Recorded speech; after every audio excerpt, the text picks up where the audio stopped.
Parents, कैसे हैं आप सब। मैं हूं प्रिया और आपका अपने चैनल पर स्वागत करती हूं। और आज मैं आपसे बात करने वाली हूं प्री नर्सरी के बारे में। काफ़ी लोग मुझे कमेंट कर रहे थे कि मैम आप अपना थोड़ा सा पर्सनल एक्सपीरियंस शेयर कीजिए, युवान की प्री नर्सरी क्लास कैसे रही। तो आज मैं इसी बारे में आपके साथ कुछ बातें शेयर करूंगी। जो मेरी पर्सनल बातें हैं वो आज आपके साथ अपना एक्सपीरियंस शेयर करूंगी। अगर वीडियो पसंद आए तो लाइक शेयर कमेंट जरूर कीजिएगा। जो मेरे साथ हुआ है, अगर आपके साथ भी ऐसे ही कुछ हुआ है तो आप मुझे नीचे कमेंट बॉक्स पर बता सकते हो। युवान की प्री नर्सरी अच्छी भी गई है और बेकार भी गई है, वो मैं आपको बताती हूँ कैसे। युवान की जो प्री नर्सरी है वो ज़्यादा टाइम के लिए नहीं रही, उनकी कम से कम 2 या 3 मंथ ही प्री नर्सरी का उनका रहा था, इससे ज़्यादा वो नहीं रहा। जब युवान 2.5 साल के थे तो मेरा मन था कि उनको प्री नर्सरी में डाल दूँ। जब वो 2.5 साल के हुए अप्रैल में, तो उनका मैंने एडमिशन कराया। तब उस टाइम पर स्कूल खुले नहीं थे और मुझे ये बोला था टीचर्स ने कि हम 15 तारीख से खोल देंगे, लेकिन अचानक ही कोविड का फैल गया काफ़ी, तो जिस वजह से स्कूल ओपन नहीं हुए। और स्कूल में तब तक मैं एडमिशन करा चुकी थी। अब वो कोविड हो गया था तो उस वजह से उनका स्कूल नहीं खुला। तो उनका जो प्री नर्सरी का सेशन था अप्रैल से जो शुरू होना था, वो शुरू हुआ था नवंबर में। जिस स्कूल में मैंने उनका एडमिशन कराया था वो स्कूल घर के पास ही था और वो खुला ही नहीं। नवंबर में जब मुझे लगा कि वो स्कूल खुलेगा ही नहीं, मैंने मैम से बात की कि मैम अब आप स्कूल कब खोलोगे, आपके नियर बाई काफ़ी सारे स्कूल खुल चुके हैं। तो मैम ने मुझे बोला कि अभी हम स्कूल नहीं खोलेंगे। तो मुझे उनका स्कूल चेंज करना पड़ा। और जब मैंने नवंबर के टाइम में उनका स्कूल चेंज किया तो उनकी नवंबर से क्लासेस शुरू हो गई थी। उसके बाद जब उन्होंने नवंबर से 2 या 3 नवंबर से उन्होंने स्कूल जाना शुरू किया, नवंबर से उनकी स्कूल की स्टार्टिंग हुई, तो नवंबर और दिसंबर में काफ़ी सारे फेस्टिवल्स वगैरह भी आ जाते हैं। तो कई काफ़ी सारी उनकी छुट्टियां भी हो गई थी, मुझे कहीं जाना भी पड़ जाता था, तो कई बार युवान की तबीयत भी खराब हो जाती थी, तो जिस वजह से युवान स्कूल नहीं जा पाते थे। जब उनका फर्स्ट डे था स्कूल जाने का तो वो बिल्कुल नहीं रोए थे, क्योंकि जिस स्कूल में मैंने उनके सेकेंड स्कूल में जब मैंने उनका एडमिशन कराया, मतलब फर्स्ट स्कूल तो उनका खुला ही नहीं था, तो सेकेंड जब मैंने चेंज किया स्कूल, तो जब उनका एडमिशन कराया तो वो थोड़ी दूर था। जब वो स्कूल में फर्स्ट डे गए तो वो रोए नहीं थे, क्योंकि उनको ना शुरू से यही था कि मुझे वैन में गाड़ी में जाना है, तो उनको ये लग रहा था कि मुझे घूमने के लिए जाना है। तो वो वहाँ जाके जब उन्होंने देखा कि बच्चे भी काफ़ी सारे हैं और मैम ने भी काफ़ी अच्छे से उनके साथ प्ले किया, बातें की, तो उन्होंने बिल्कुल भी परेशान नहीं किया। मुझे तो काफ़ी बेचैनी हो रही थी कि युवान पता नहीं कैसे करेंगे कैसे नहीं करेंगे। मैं मैम को युवान के लिए बार बार पूछ रही थी कॉल करके कि मैम युवान कुछ खा रहे हैं नहीं खा रहे हैं, आपको परेशान तो नहीं कर रहे हैं, जो आप ये उनको याद करा रहे हैं वो कर रहे हैं या नहीं कर रहे हैं। एक माँ होने के नाते मुझे कहीं ना कहीं ये लग रहा था कि वो रो तो नहीं रहे हैं।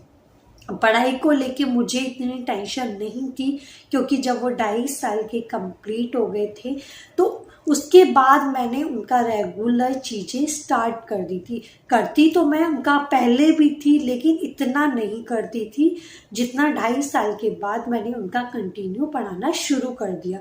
जब वो 2.5 साल के हुए तो उनको मैंने काफ़ी कुछ सिखा दिया था। उनको standing line, sleeping line, slanting line, काफ़ी सारी चीज़ें उनको आ चुकी थी। नवंबर से जब स्कूल स्टार्ट हुआ तो उनको सीखने में बिल्कुल दिक्कत नहीं हुई, क्योंकि वो चीज़ें उनकी नॉलेज में थी। उसके बाद जो उनका फर्स्ट त्योहार पड़ा, जो सेलिब्रेशन उनके साथ हुआ, वो था क्रिसमस का, तो वो चीज़ भी उन्होंने काफ़ी इंजॉय की। और उसके बाद जब छुट्टियां पड़ी थी 31 दिसंबर से 15 जनवरी तक छुट्टियां मिल चुकी थी, तो वो घूम के भी अपने नानी के यहाँ से आए थे। उसके बाद जब मैं आई तो मुझे लगा कि अब वो स्कूल जाएंगे, तो उनकी मैंने बैग वगैरह लगा दिया। फिर नेक्स्ट डे मुझे पता चला कि स्कूल फिर से बंद हो रहे हैं कोविड की वजह से। दोबारा से कोविड की वजह से स्कूल बंद हो गए थे। ज़्यादा टाइम के लिए नहीं बंद हुए थे, 15 से 20 दिन के लिए वो बंद हुए थे। तो जनवरी वो स्कूल फिर नहीं गए। उसके बाद सब स्कूल खुल चुके थे फरवरी में, तब उन्होंने कंटिन्यू किया। जैसे ही उन्होंने कंटिन्यू किया तो वही रेगुलर चीज़ें, पढ़ाई वगैरह उनके साथ रही। तो मुझे बिल्कुल टेंशन नहीं हुई युवान को लेके कि वो पढ़ेंगे या नहीं पढ़ेंगे। जनवरी में जो 15 से 20 दिन की छुट्टी थी उसमें उन्होंने मुझे थोड़ा सा तो परेशान किया था, क्योंकि उनकी ऑनलाइन क्लास उस टाइम पर चल रही थी। छोटे बच्चों की भी, प्ले नर्सरी के बच्चों की भी क्लास होती है ऑनलाइन। इतने छोटे बच्चों को बिठाना बहुत मुश्किल होता है, उनके साथ एक साथ बैठे रहना है, उनको पकड़ के बैठना पड़ता है। क्यों उन्होंने उस टाइम पर मुझे थोड़ा सा परेशान किया था। 1-2 दिन तो वो बैठ गए थे, लेकिन जब रेगुलर चीज़ें उनके साथ होने लगी तो उस वक्त मुझे थोड़ा डिफ़िकल्ट हो गया था। उनको प्यार से समझाना पड़ता था, कई बार उनको चीज़ें भी दे के उनको बिठाना पड़ता था। कई बार वो मैम की बातें सुनते थे, कई बार वो नहीं सुनते थे, क्योंकि छोटे बच्चों का मूड बिल्कुल चुलबुला होता है, तो उनका कब मूड में क्या आ जाए तो किसी को कुछ नहीं पता होता।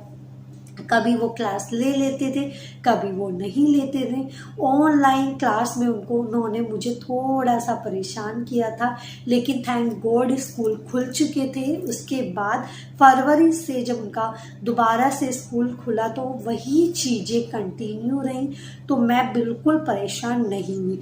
तो उनकी जो कुल मिला के प्री नर्सरी है वो बहुत अच्छी गई। पढ़ाई भी काफ़ी की उन्होंने। अप्रैल से उनका नया सेक्शन शुरू हो गया था नर्सरी से, तो अब वो इस वक्त नर्सरी में ही हैं। अब अक्टूबर में वो 4 साल के कंप्लीट हो जाएंगे। अब उनकी रेगुलर क्लासेस भी चल रही हैं, छुट्टियां भी होती हैं, क्लासेस भी चलती हैं। तो अब वो मुझे इतना परेशान नहीं करते हैं। बस थोड़ा सा मुझे जो प्रॉब्लम हुई थी वो ऑनलाइन क्लास में ही हुई थी, जब उनके साथ मुझे रेगुलर बैठना पड़ता था। तब वो पढ़ाई करने में भी मुझे थोड़ी सी दिक्कत करते थे। मैम उनको पढ़ाती थी तो वो तब नहीं पढ़ते थे, तो मैं क्या करती थी उस वक्त उनकी जगह मैं क्लास ले लेती थी और फिर बाद में उनका कवर करा लेती थी। या फिर कई बार ऐसा होता था कि मैं क्लास नहीं ले पाती थी तो मैं मैम को बोल देती थी जो भी आज आपने उनको पढ़ाया हुआ है अब वही चीज़ ग्रुप में सेंड कर दीजिए, ताकि मैं युवान की बाद में प्रैक्टिस करा सकूं। तो मैं उनकी बाद में सारी प्रैक्टिस करा देती थी। तो वो टाइम भी एक यादगार था, अच्छा रहा। फर्स्ट डे जब युवान का था तो मैं काफ़ी ज़्यादा खुश भी थी, नर्वस भी थी और अपसेट भी थी। क्या होता है ना कि जब हमारा बच्चा हमारे साथ रेगुलर रहता है, हर वक्त रहता है ना, कुछ टाइम के लिए भी वो दूर नहीं होता है, तो एकदम से वो 1 या 2 घंटे के लिए हमसे दूर जाता है तो हमारे लिए थोड़ा सा मुश्किल हो जाता है उसके बिना रहना। मैंने तो यही किया था, मैम को बार बार कॉल करके पूछती थी युवान क्या कर रहे हैं, क्या आप लोगों के साथ भी ऐसा कुछ हुआ है, आप भी पूछते हैं तो आप मुझे नीचे कमेंट बॉक्स पर भी ज़रूर बताइएगा। यही थी छोटी सी बातें जो आज मैंने आपसे शेयर की हैं युवान को लेके।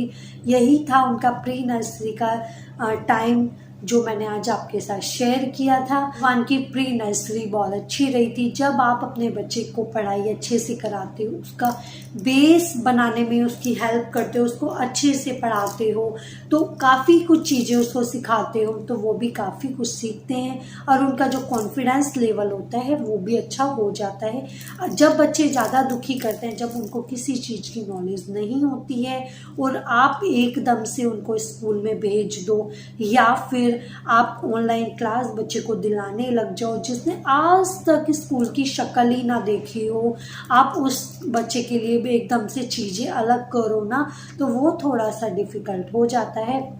अगर आप स्टार्टिंग से ही बच्चे को लेके चलते हो, पढ़ाई से रिलेटेड चीज़ें उसको समझाते हो, उसको बताते हो, तो बच्चा फिर एडजस्ट होने में भी दिक्कत नहीं करता है। हमने जाते ही 1 से लेके 10 तक अपनी मैम को काउंटिंग सिखा दी थी, तो मैम भी यही बोल रही थी कि हमें उम्मीद नहीं थी कि वो बता पाएंगे, लेकिन उन्होंने खुद ही बताया था। मैम ने उनको झूले पे बिठा के उसके साथ प्ले करते करते उनसे काउंटिंग सुनी थी और उसकी एक वीडियो भी मुझे बना के दी थी। काउंटिंग की जब 1 से लेके 10 तक की 1 की वीडियो मुझे मैम ने बना के भेजी तो मुझे बहुत खुशी हुई। उनका फर्स्ट डे उन्होंने जब मुझे वीडियो भेजी तो मुझे बहुत अच्छा लगा कि युवान ने इतना कुछ मैम को बताया है। उन्होंने ABCD भी मैम को Z तक सुना दी थी, क्योंकि मैं रेगुलर चीज़ें उनकी रखती थी, कुछ ना कुछ मैं डेली उनको सिखाने की कोशिश करती थी। जब भी मेरा फ्री टाइम होता था या फिर मैं उनके साथ बैठी हुई हूँ या फिर लेटी हुई हूँ, मैं उनके साथ हमेशा पढ़ाई की ही बातें करती थी, क्योंकि जब हम पढ़ाई की ज़्यादा बातें करते हैं तो बच्चा भी मज़े से पढ़ाई करता है। बच्चे गेम जब खेलते हैं ना, गेम टाइम में ज़्यादा कुछ सीखते हैं। आप देखेंगे कि जब बच्चा मस्ती के मूड में होता है या फिर गेम के मूड में होता है कि उसको गेम खेलना है, तो जब आप उसको पढ़ाई कराते हो ना तो बच्चा बड़े मज़े से करता है।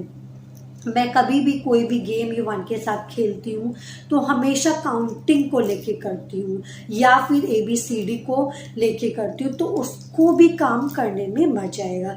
जैसे कि मैं युवान को बोलती हूँ कि युवान, हम भागम भाग जब हम खेलते हैं तो वो आगे होते हैं, मैं पीछे होती हूँ, तो मैं उनको बोलती हूँ पहले कि बोलो बेटा चूहा दौड़ बिल्ली आई, चूहा दौड़ बिल्ली आई।